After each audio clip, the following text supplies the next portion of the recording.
Compound interest, चक्रवृद्धि ब्याज। बहुत सुंदर। चलिए लिखिए एक सवाल।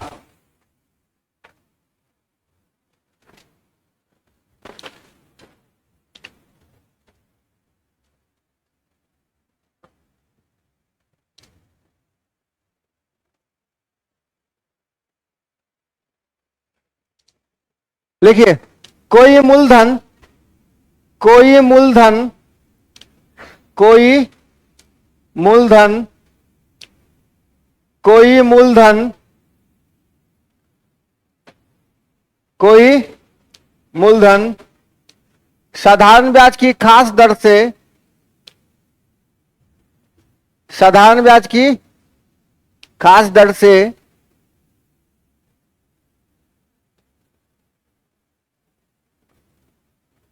साधारण ब्याज की खास दर से कुछ वर्षों के लिए ब्याज पर लगाया जाता है।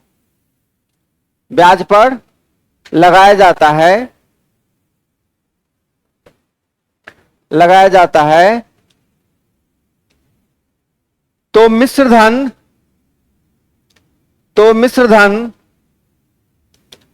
तो मिश्रधन 2.5 गुना हो जाता है।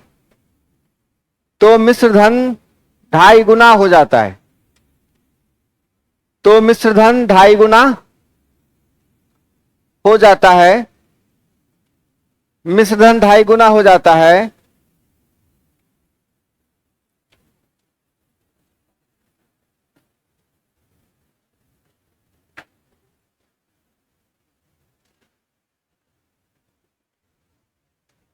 पुनः उसी मूलधन को पुनः उसी मूलधन को पुनः उसी मूलधन को पुनः उसी मूलधन को 40% अधिक दर पर 40% अधिक दर पर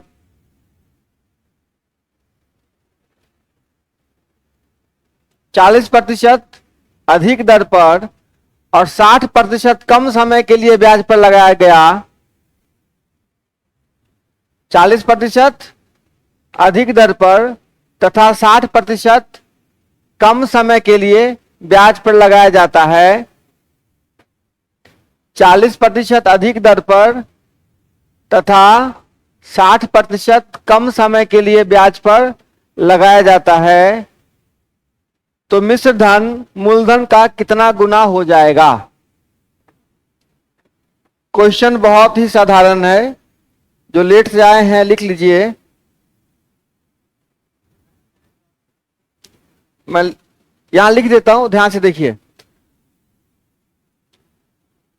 कहता है कोई धनराशि या कोई धन साधारण ब्याज की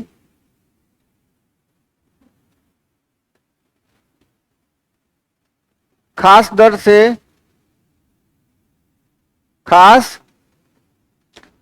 दर से कुछ समय के लिए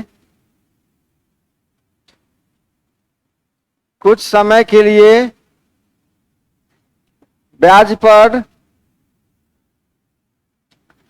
लगाया जाता है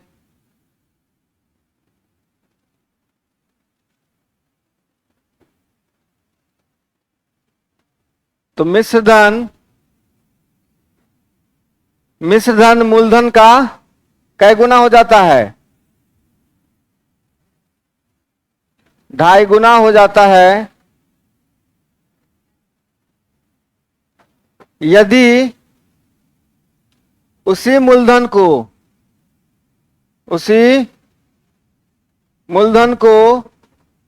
40%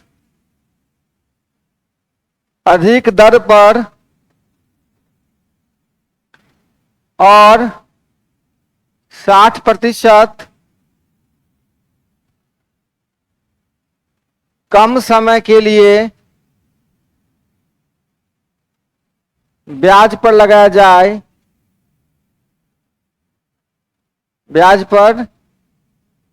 जाए तो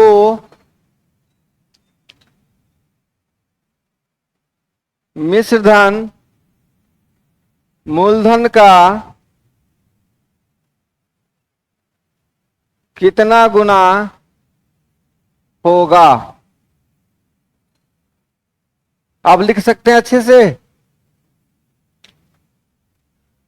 कोई धनराशि साधारण ब्याज की खास दर से कुछ समय के लिए ब्याज पर लगाया जाता है तो मिश्र धन मूलधन का 2.5 गुना हो जाता है। यदि उसी मूलधन को 40% अधिक दर पर और 60% कम समय के लिए ब्याज पर लगाया जाए तो मिश्र धन मूलधन का कितना गुना हो जाएगा। बहुत ही आसान सवाल है।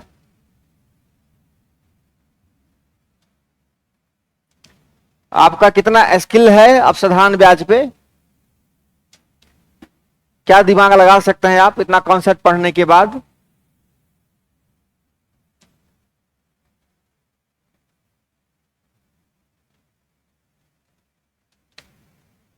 सवाल सवाल सवाल सवाल सवाल सवाल। आइए आइए आइए।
आ गया आंसर।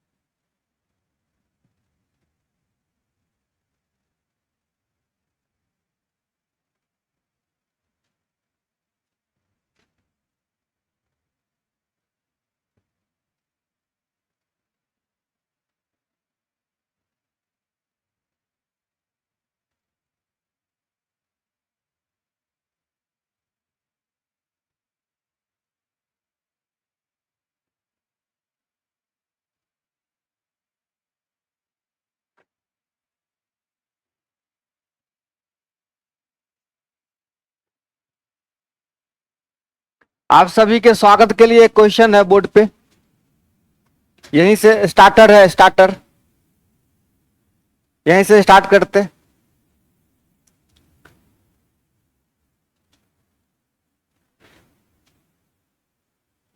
स्टार्टर की आदत है ना,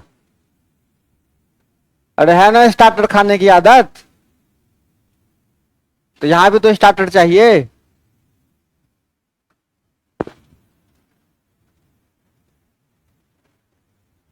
कोई आदमी बताइएगा आंसर, गलती हो बताओ ना, कम से कम बोहनी करो ना रे कोई आदमी रे। 20 गुना, ठीक है। और कोई,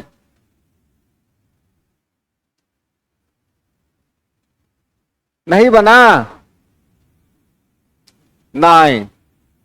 देखो आधा बच्चा लोग, पहला लाइन क्या बोलता है कि आपका पैसा कितना गुना हो रहा है, 2.5 गुना। 2.5 गुना पैसा कब होता है, जब 150% मामला बढ़ जाएगा। कोई दिक्कत नहीं, आई बात समझ में। मतलब ब्याज बढ़ना चाहिए कितना परसेंट, 150%, तब जाके आपका पैसा कितना गुना हो जाएगा, 250%। टोटल कंप्लीट मिश्रधन। आपको थोड़ा सा दिमाग लगा लेना है, अपने मन से समय और दर जो मानना हो, ताकि आपको ना 150% मिल जाए। अपने मन से जो मन करे, ठीक है, अपने मन से जितना मन करे दर और समय मान लीजिए, ठीक है, जिसको गुना करके कितना आवे 150, तो एक साल में 10%, तो 2 साल में 20%, ऐसे ब्याज सिखलाए थे ना। तो आपको 150% ब्याज चाहिए। तो 150 को कैसे कैसे तोड़ सकते हैं? 1 गुना 150, 2 गुना 75, 3 गुना 25 और 3 गुना 50 ना, फिर 15 गुना 10 है ना, और बीच में एक और होगा 6 गुना 25। ठीक है, चलिए 15 10 मान लेते हैं। कितना मान लिए? ठीक है, बहुत आसान तरीके से आपको जो डिजिट मानना है मान लीजिए, ताकि 150 आपका पूरा हो जाए। तो एगो हो जाएगा समय, एगो हो जाएगा दर। एगो समय होगा, एगो दर होगा। अब एक में कितना परसेंट क्या करना है? 40%। एओ को 40% अधिक कर दीजिए, एओ को 60% कम कर दीजिए। तो इसमें 40% जोड़िएगा बाबू रे, तो 15 का 40% कितना होता है? 15 का 40%,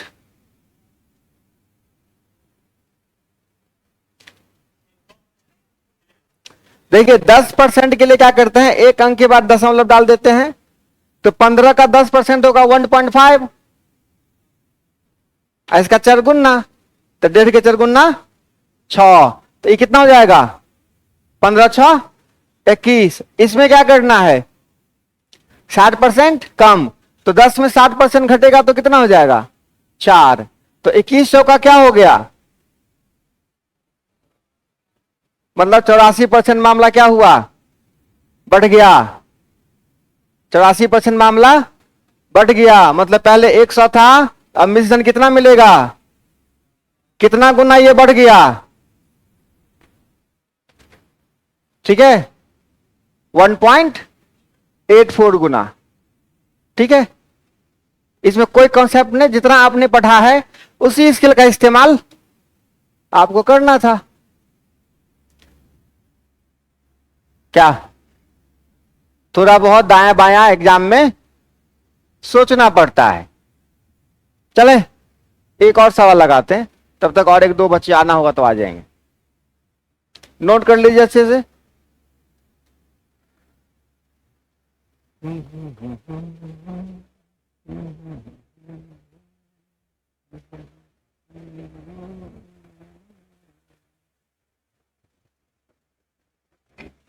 आइए आइए,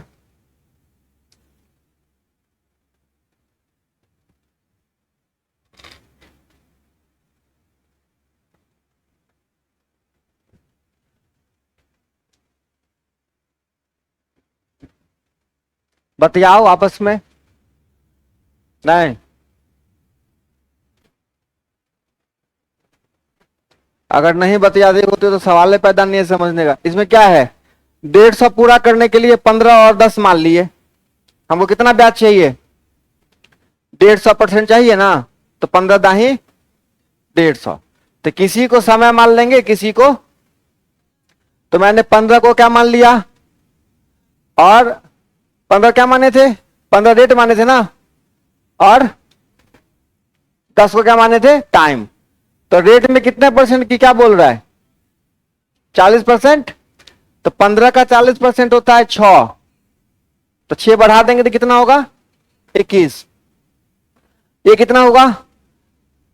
60% कम। 10 का 60% कम करेंगे तो 10 का 60% 6 होता है, 6 कम करेंगे तो 4। अब देखिए 2100 का कितना हो गया? 84। मतलब 84% ब्याज आपको मिलेगा। पहले 150% मिलता था, अब मिलेगा कितना परसेंट? ठीक है, तो मामला 100 से कितना बढ़ गया? ठीक है, तो कई गुना बढ़ गया? 184 में 100 से, तो 1.84 गुना क्या हो जाएगा? बढ़ जाएगा। आइए आइए,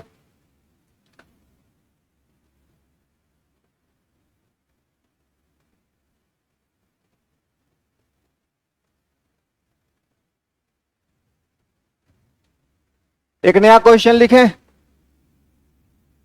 लिखिए, 500 रुपया को 2 अलग अलग बैंकों में, 500 रुपया को 2 अलग अलग बैंकों में, 500 रुपया को 2 अलग अलग बैंकों में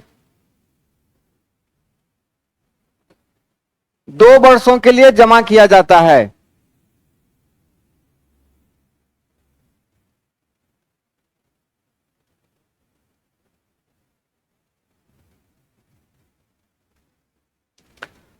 500 रुपया को दो अलग अलग बैंकों में कितने साल के लिए, 2 वर्षों के लिए जमा किया जाता है। यदि दोनों बैंकों से प्राप्त ब्याज में 2.5 रुपया का अंतर है, 2.5, यदि दोनों बैंकों से प्राप्त ब्याज में 2.5 रुपया का अंतर है, 2.5 रुपया का अंतर है, 2.5 रुपया का अंतर है,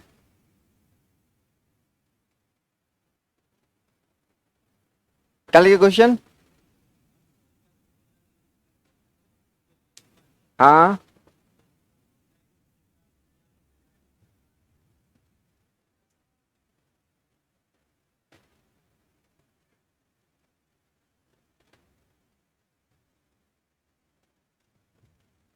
तो इनके ब्याज की दरों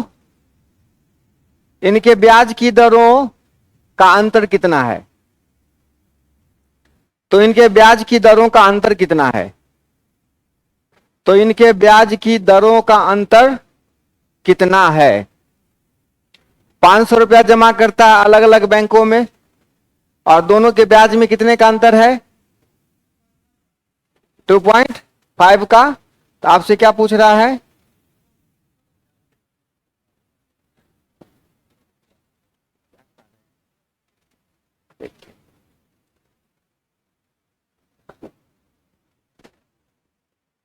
अब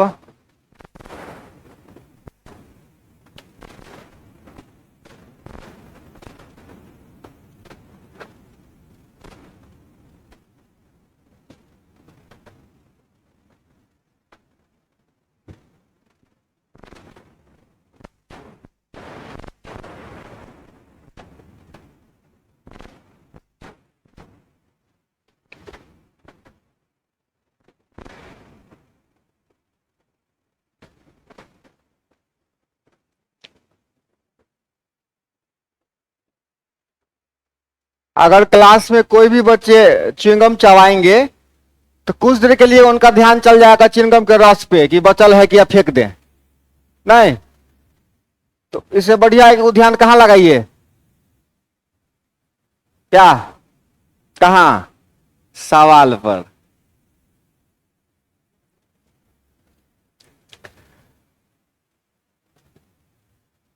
लगाइए सवाल, क्वेश्चन लिखे, बनाइए।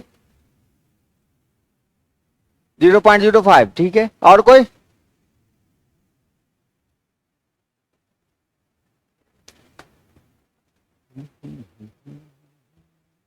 थोड़ा सा कॉन्सेप्ट लगाइएगा, फॉर्मूला कैसे होता है ब्याज। आइए आइए,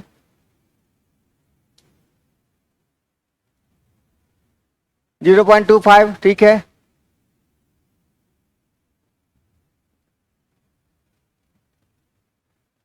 दोनों के ब्याज में कितने का अंतर है, बस पहला वाला का ब्याज घटे दूसरा वाला का ब्याज। तो पहला वाला ब्याज कितना आया प्रसन्नजीत बाबू, बोला, हाँ 500 रुपया जमा किए, किस रेट पे किए मालूम नहीं ना है हो, है ना। तो एओ को R1 मान लीजिए, एओ को R2 मान लीजिए। तो 500 रुपया कितने साल के लिए, 2 साल के लिए, सॉरी किस रेट पर, R1 रेट पर, है कि नहीं। 500 रुपया कितने साल के लिए, 2 साल के लिए, किस रेट पर, R1 रेट पर। तो कितना निकलेगा ब्याज, मूलधन गुना समय गुना दर बट्टा 100, ठीक है। अच्छा, दूसरा ब्याज कितना है, 500 गुना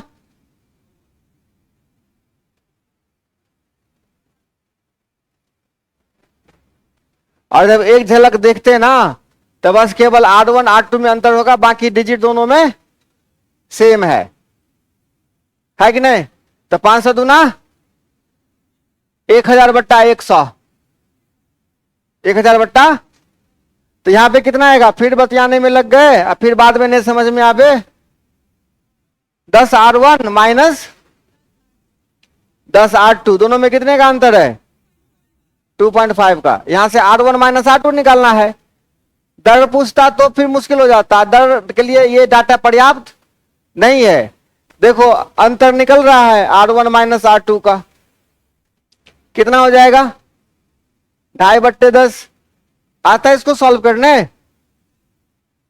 एक जीरो है ना नीचे में, एक अंक के बाद क्या हो जाएगा, डेसिमल और बढ़ जाएगा, 5×2 दशमलव, आई सुंदर लगने के लिए जीरो, आंसर हो गया। 0.25% आपका आंसर है।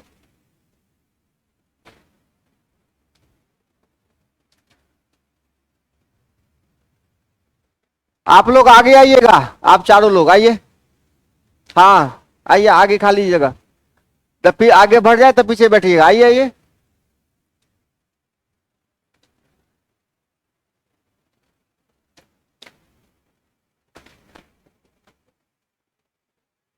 आइए, तंबाकू लगाना होगा हमरे सामने लगाइएगा।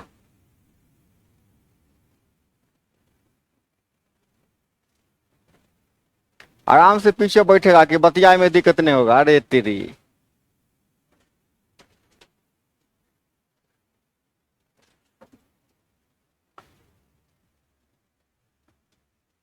आ इधर, तब मेहनत कर, एकरा उठा,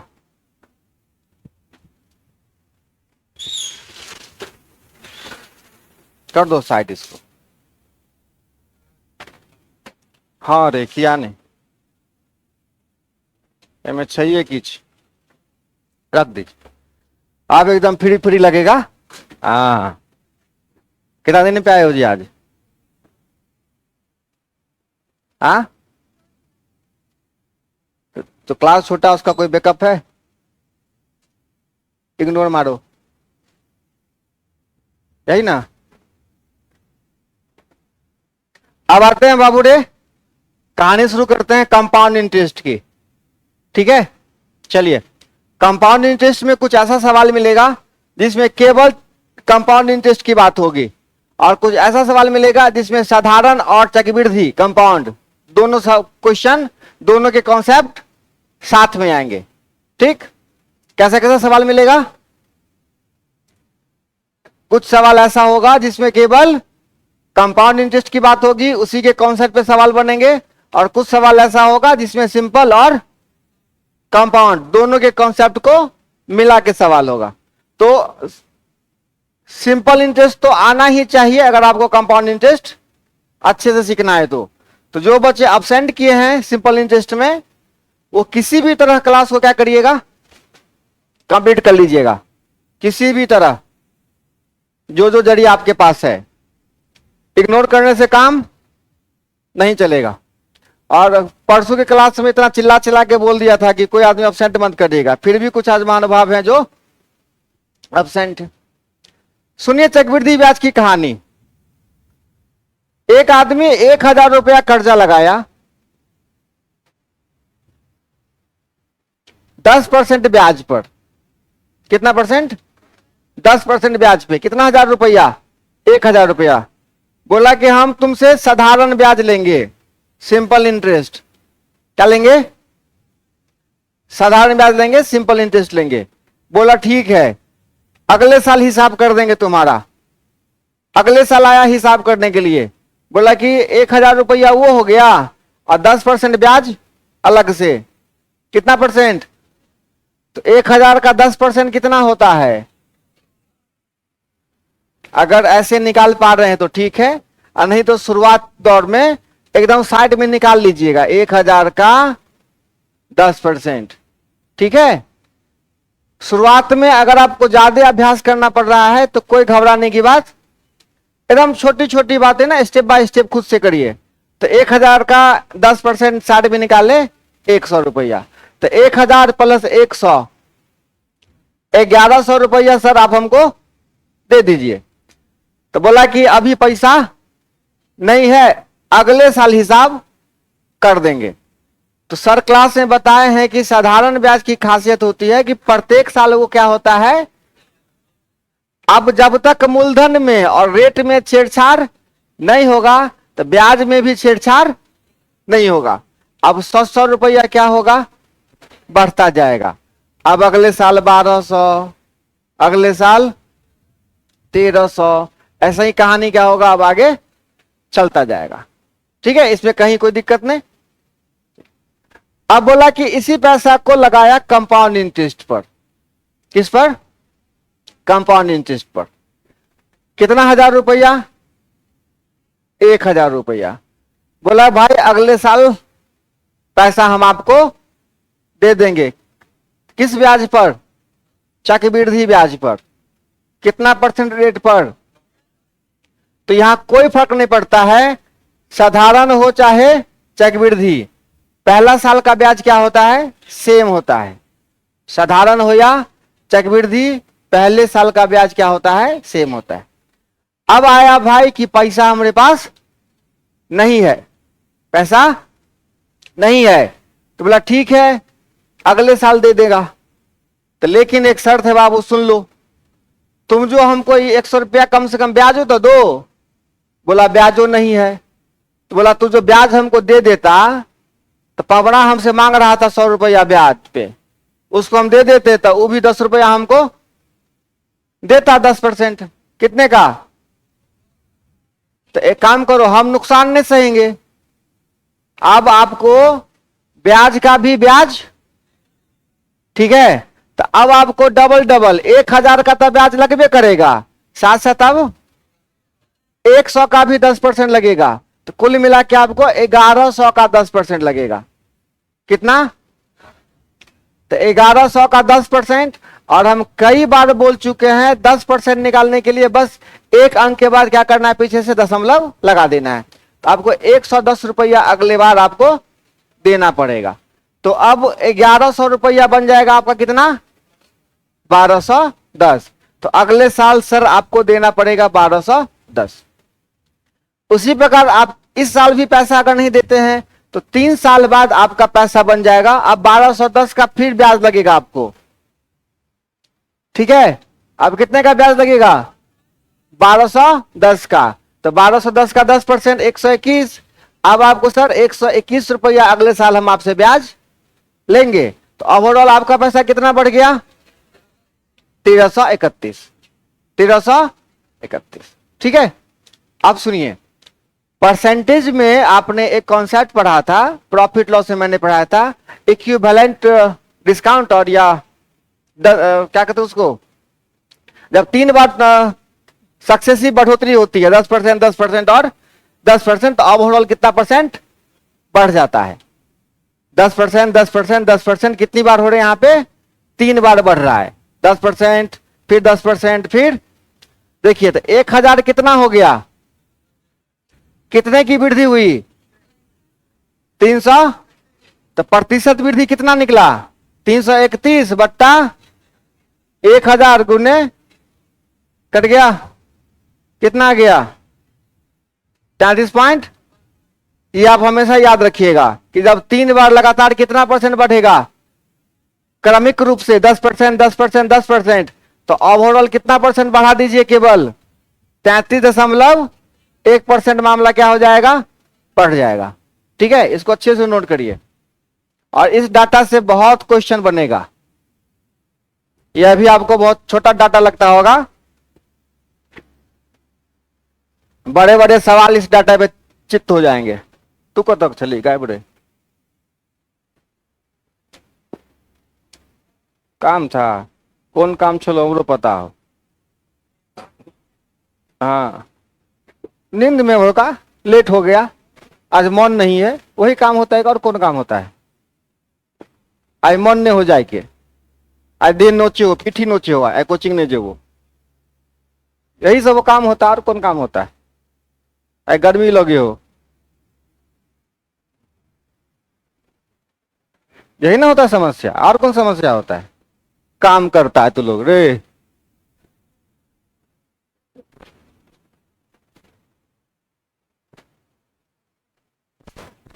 आओ जल्दी आओ।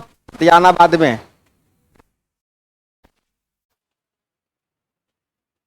टाइम का कोई